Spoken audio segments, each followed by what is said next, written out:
자, 교재는 44페이지 1번입니다. 자, 죄형 법정주의 문제죠. 옳지 않은 것은 했어요. 자, 1번을 보시면 도로교통법에 운전면허를 받지 않고 운행했을 때 처벌하는 조항이잖아요. 이것을 우리가 무면허라 하잖아요. 무면허운전. 근데 밑에 보시게 되면 운전면허는 받았잖아요. 받았는데 그 면허 효력이 정지되었다. 이것을 무면허로 볼 수 있어요?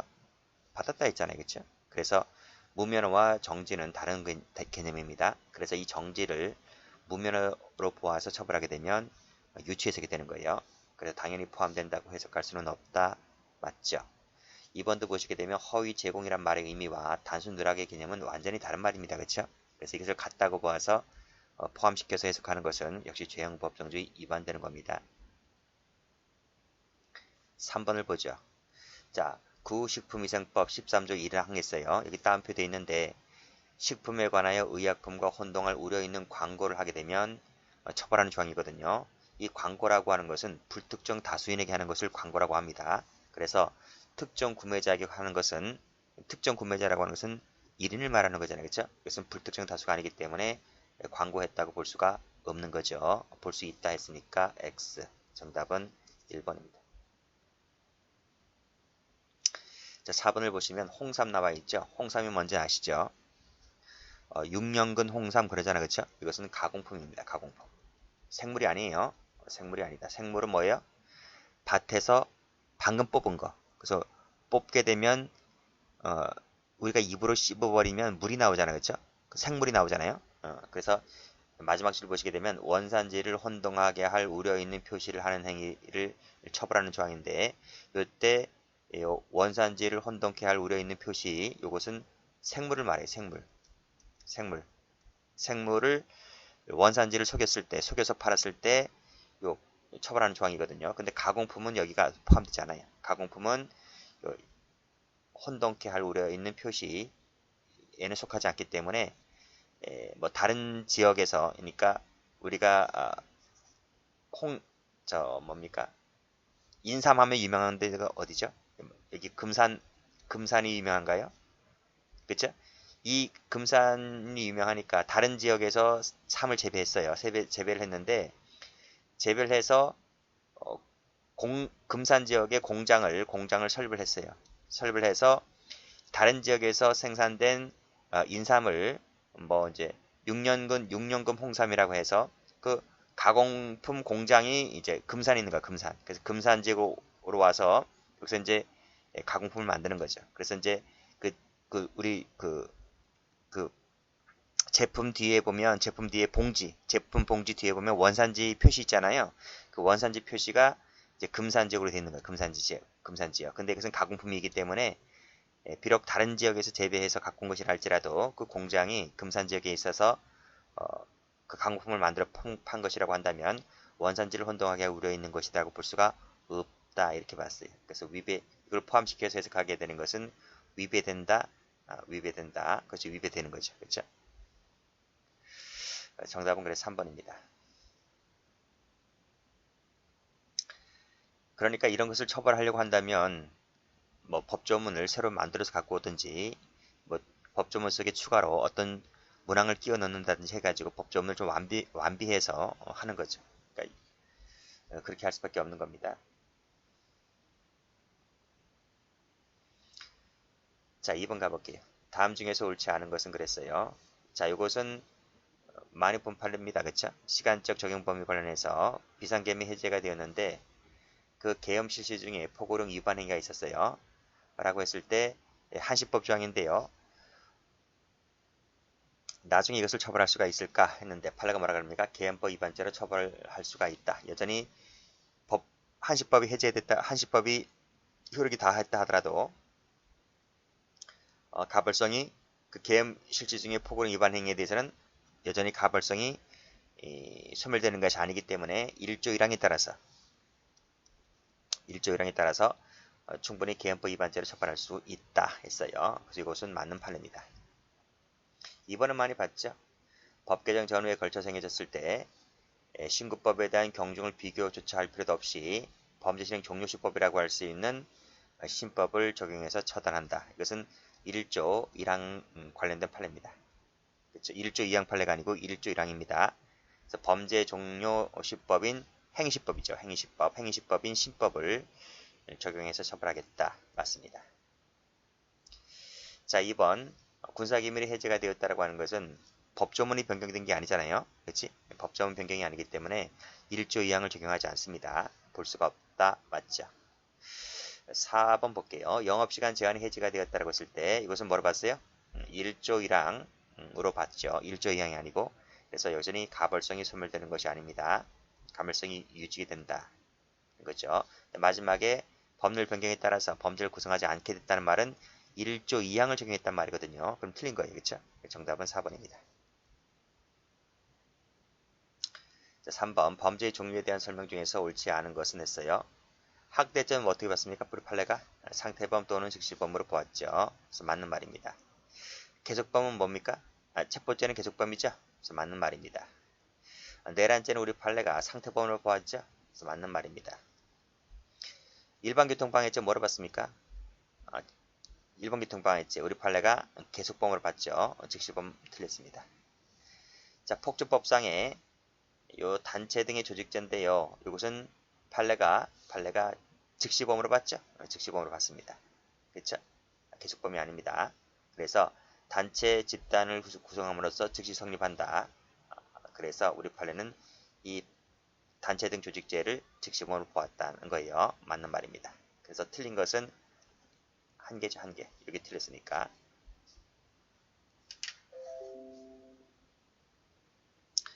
자, 양벌 규정 갑니다. 다음 중에서 옳지 않은 것을 골라라. 자, 지자체 나왔네요. 고유의 자치사무를 행하고 있다는 거죠. 그랬을 때는 그 해당 지자체는 양벌 규정에 따른 처벌 대상이 되죠. 그쵸? 기관 위임 사무는 아니에요. 기관 위임 사무는 양벌 규정에 따라서 처벌받지 않지만 고유자치사무, 그 대표적인 것이 청소차 운전이었죠. 그랬을 때는 해당 지자체도 양벌 규정에 따라서 처벌 대상이 된다. 이렇게 봤습니다. 자, 2번 법인에 대하여는 행위자가 범칙행위를 했다 했을 때 그 법인에 대해서도 뭐다? 양벌 규정에 따라서 벌금형에 처하게 된다. 그 말은 법인에게 형벌 능력이 있다 하는 거예요. 형벌 능력이 있다 할 때 우리 배운 적이 있어요. 그렇죠? 자, 합병으로 인하여 부담하던 형사책임은 승계되지가 않는다. 그렇죠? 승계되지 않아요. 원래 합병이나 상속, 부모님이 돌아가시거나 또는 회사의 합병 같은 경우에는 포괄승계, 권리 의무가 포괄승계되는 것이 잖아요. 그렇죠? 근데 예외적으로 이 형사처벌 같은 경우에는 승계되지가 않아요. 그래서 생각 한번 해보세요. 엄마 아빠가 나쁜 짓을 해서 형사처벌을 받게 됐는데 갑자기 돌아가셨어요. 그러면 그 자식들이 아버지가 죄값을 받던 것을 자식이 그 죄값을 승계받나요? 그럼 자식들이 대신 깜빡 가야 되나요? 그게 아니잖아요. 그렇죠? 똑같습니다. 형사 책임은 승계되지 않아요. 그 외의 다른 권리 의무는 승계가 됩니다. 자, 양벌 규정에 따라서 법인이 처벌받을 때 그 위반 행위를 한 직원이나 사용인이 자수했다 했을 때 법인에게도 똑같이 이 효과가 인정되어서 형을 감경할 수 있습니까? 할 수가 없는 거죠.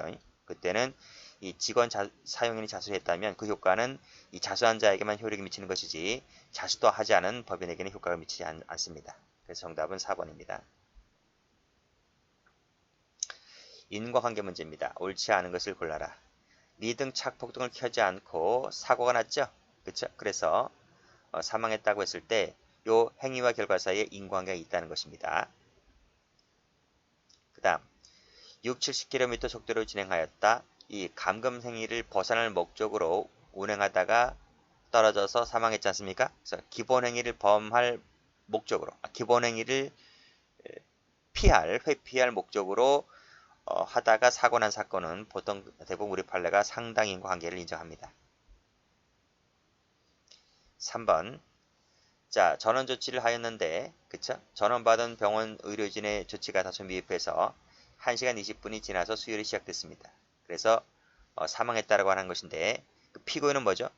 피고인은 동네 병원이죠, 동네 병원. 동네 병원의 전원 조치 등의 과실이 있다는 겁니다. 그쵸? 여기 첫 번째 1차 과실이 있었어요. 그쵸? 그리고 큰 병원에 옮겼는데 큰 병원에서 의료진의 조치가 미흡해서 1시간 20분이 수혈이 시작된 거예요. 그래서 사망했는데 이 사망에 대한 책임은 큰 병원에 있는 의료진에게만 지우는 것이 아니라 동네 병원에 있는 병원원 측에서 전원 조치를 했기 때문에 이 부분도 뭐다? 사망에 대한 책임을 져야 한다는 거예요. 그러니까 공동과실이 되는 거죠. 그래서 과실 책임을 인정했어요.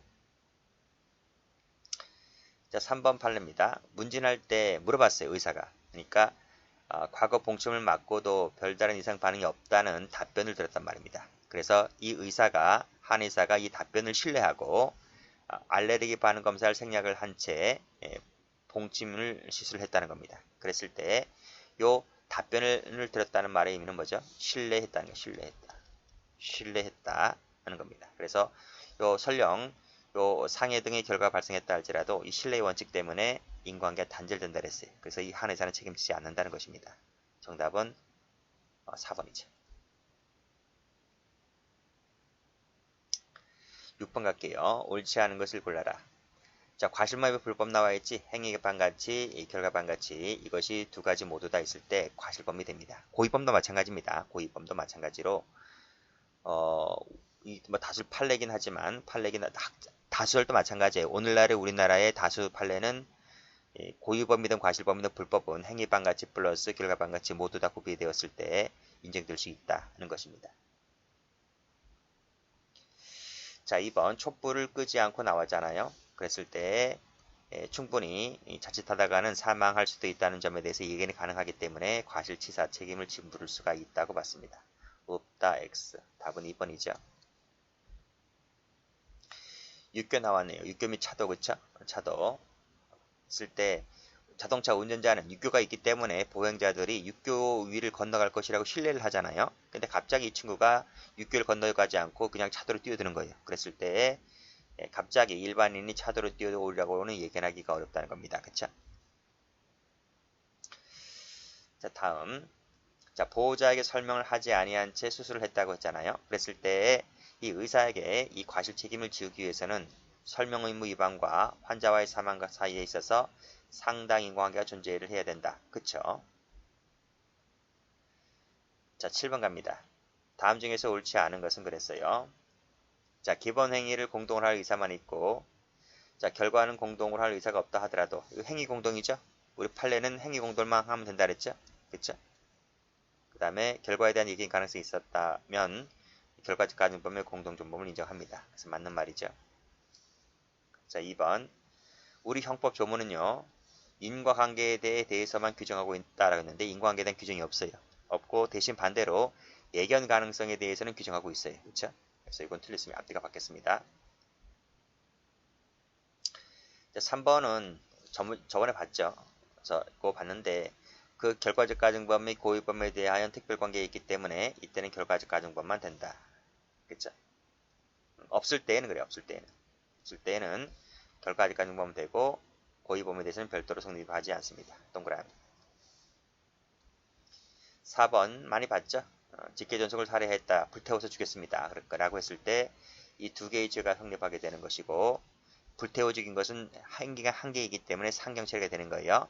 상경은 가장 중한 죄를 처벌하죠. 그래서 요 살해죄가 더 무거워요. 그래서 결국은 전속살해죄로 처벌받게 된다. 맞습니다. 형량은 똑같아요. 7년 이상의 징역으로 똑같지만 살인죄 같은 경우는 자격정지 병과가 있기 때문에 결국은 살인죄가 조금 더 높아요. 그래서 옳지 않은 것은 니은이죠.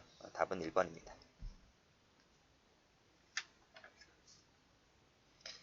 8번 갑니다. 자, 이론 문제도 대비를 해 두셔야 돼요. 자, 다음 중에서 옳지 않은 것은 그랬어요. 주관적 정당 요소 필요설이 있죠? 필요설이 두 가지인데 그게 뭐가 있었습니까? 필요설이 하나가 행위 반가치론, 행위 반가치 이론론이죠. 이론론. 또 하나는 불능 미수범설. 그쵸? 라고 했었어요. 그랬을 때는 행위 반가치 이론론에 따르게 되면 기수범설이 기수가 되는 거고요. 불능 미수범설에 따르게 되면 어떻게 되는 거예요? 임의적 감면이 되는 거예요. 임의적 감면. 효과가. 그래서 필요서에 따르면 우연방해는 위법성이 조각되지가 않는다. 그렇죠. 하나는 기수고 하나는 이미지 감면이니까 맞아요. 자, 두 번째도 거의 같은 문제인데요. 필요하다는 견해에 따르다. 이건 필요설이죠. 그래서 우연방해는 조각되지가 않습니다. 같은 문제예요. 자, 불능미수 범설은 불능미수 규정을 유추 적용한다. 그게 바로 이미지 감면이라는 이미지 감면인데 잘 보셔야 되는데요. 이때는 기수범의 결과반 가치를 부정할 수가 없기 때문에 그 말이 이 부정의 부정은 긍정이잖아요. 긍정인데 이때는 결과반 가치가 인정되는 것이 아니라 이걸 행위반 가치로 바꾸셔야 돼요. 행위반 가치. 아시겠어요? 결과는 괜찮아요. 결과는 괜찮은데 행위반 가치 마음 심보가 나쁘다는 거야. 그래서 결과반 가치가 탈락되고 행위반 가치가 존재하는 거예요. 존재. 그래서 불능미수 규정을 유추한다. 이렇게 보셔야 돼요. 그래서 이렇게 한번 적어볼까요? 결과반 가치는 탈락되는 거고 행위반 가치가 존재하는 거죠. 반 가치는 존재하는 거죠. 존재. 이렇게 하셔야 돼요. 그 말은 무슨 말이라고? 결과는 괜찮지만 마음 심보가 나쁘기 때문에 불응미수를 유추 적용하자. 그 뜻이라고요. 자, 필요설에 따르게 되면 우연방해를 하는 자에 의해 야기된 현재 유난에 대하여 제3자는 긴급피난을 할 수도 있고 정당방해도 할 수가 있다. 왜 그럴까요? 그 행위는 위법한 행위이기 때문에 그래요.